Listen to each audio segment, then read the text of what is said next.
Tonight we're learning more about the group behind the Ten Commandments displays that are now required at the University of Arkansas. The donation of nearly 500 posters was made by an organization called Counteract USA. 5 News reporter Bo Russell joining us now in the studio, and you've been reaching out to Counteract. What are you learning from this group?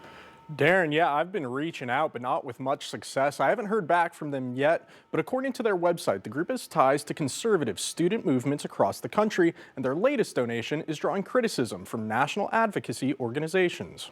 Same people who are crying woke ideology on one side of the spectrum are the same ones that are indoctrinating students by forcing the Ten Commandments into public spaces. Arkansas Act 573, which was passed earlier this year, forces the University of Arkansas to display the Ten Commandments in all its classrooms now that they've received this large donation of posters, almost 500 of them. It's really, at this point, you have our legislators who have enacted bills that we find unconstitutional. Chris Sweeney with the Freedom from Religion Foundation has been fighting this bill in federal court since it passed. Our pathway is really by way of the judiciary, which up to this point has been favorable. We have decades of precedent behind us, and we're leaning into that. However, Sweeney says that this new development at the university is cause for concern and that the federal government shutdown may have played a timely role. The guardrails of separation between church and state are certainly sidelined right now, and that is a concern of ours. Separation between church and state is protected at a federal level. Counteract USA says on their website that their founder is Abigail Desjarnais,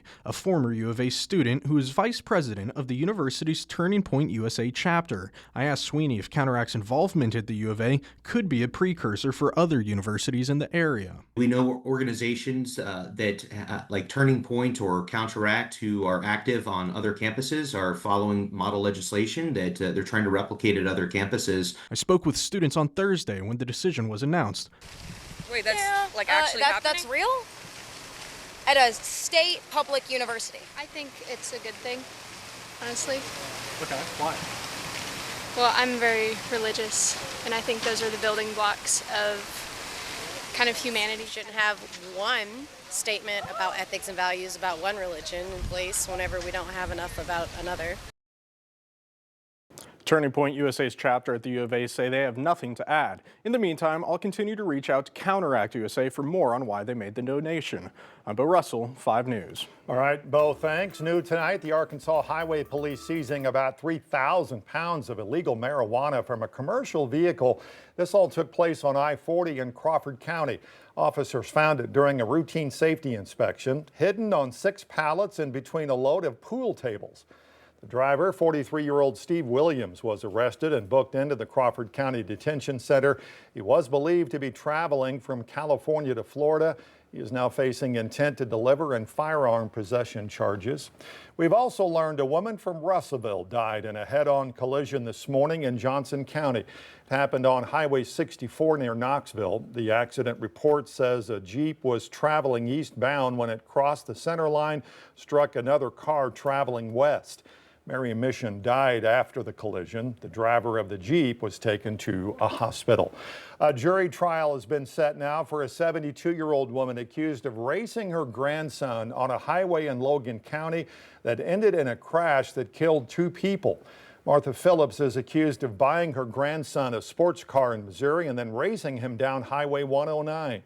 Ian Phillips was allegedly driving 150 miles per hour before rear-ending 2 sisters from Scranton and pushing them across the median into an oncoming 18-wheeler.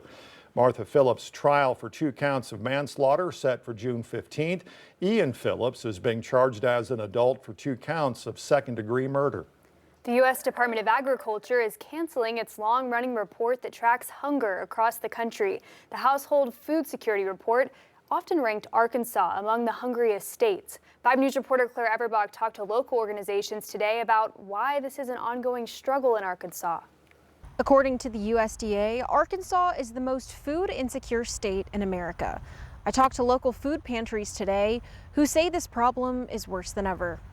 Kent Eikenberry, president of the Northwest Arkansas Food Bank, says the worry of having enough to eat is more common than people realize. And I promise you, you know somebody who's food insecure. You know somebody who's food insecure. I know somebody who's food insecure. And even though the USDA's Household Food Security Report is ending, Eikenberry says this issue is more present than ever. Just because the USDA is no longer going to report food insecurity, it's not automatically going to go away. He says one of the biggest factors is inflation. People are working and making what used to be a good wage, and it's not enough now to pay all the bills and still buy food. Organizations like Feed 479 with Cross Church help those who are food insecure. Executive Director Jeff Pearson says the free pantry is designed to feel like a grocery store where families can select foods they enjoy. They get to choose their produce, get to choose their shelf staple items, they get to choose their desserts, their breads, proteins, and they can do it based on the needs and the preferences of their family. Pearson says the need for these pantries continues to grow. We've seen a large uptick in the number of people that are needing food, seeking food, trying to find a way to bridge the gap between their need and providing for their families. So we're continuing to see an increase. And even small donations can make a big difference. $20 a month gifts feeds a family of 4 for 10 days. So you can make a big difference with something that costs less than a cup of coffee a day. The final USDA Household Food Security Report is expected October 22nd. In Lowell, covering news where you live, Claire Everbach, 5 News. Thank you, Claire. And the NWA Food Bank announced its president and CEO will move into a consulting role later this year and will retire in 2026. Ken Eikenberry says this was his decision, and he's excited for what's to come for the food bank. I'm really excited about the direction the food bank's gone. I'm especially excited about the direction that I know Taylor's going to take us in the future.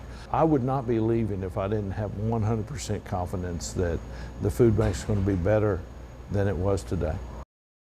Taylor Spiegel will take over the top role starting January 1st. He currently serves as the vice president and the chief strategy officer. Well, back here, if you live in Arkansas and have a Samsung or a Google device, you can now download your state ID straight into your digital wallet. This follows the rollout of the Arkansas Mobile ID app created back in March. More than 40,000 Arkansans have downloaded that app, and now Android users don't need the app to carry their ID digitally. The state finance department says you can use the mobile ID to buy alcohol, and you can use it at the airport. If you're going to board a flight now, you can do it via your Arkansas Mobile ID. We've confirmed that, approved it through TSA. So when you go to XNA or Little Rock and you're boarding that flight, you can just show them, you can hit your wallet, pull up the Arkansas Mobile ID, and that works to get you onto that flight. The department says it's expecting for this to be available for Apple devices early next year.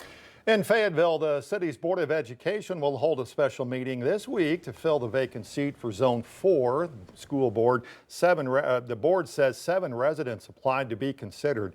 It'll happen this Wednesday at the Adams Center there off Bulldog Boulevard. Whomever is selected will fill the seat until next March's school election.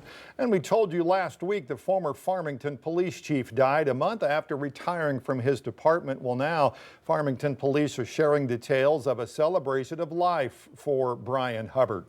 The celebration of life service will take place this Wednesday night at Farmington High School.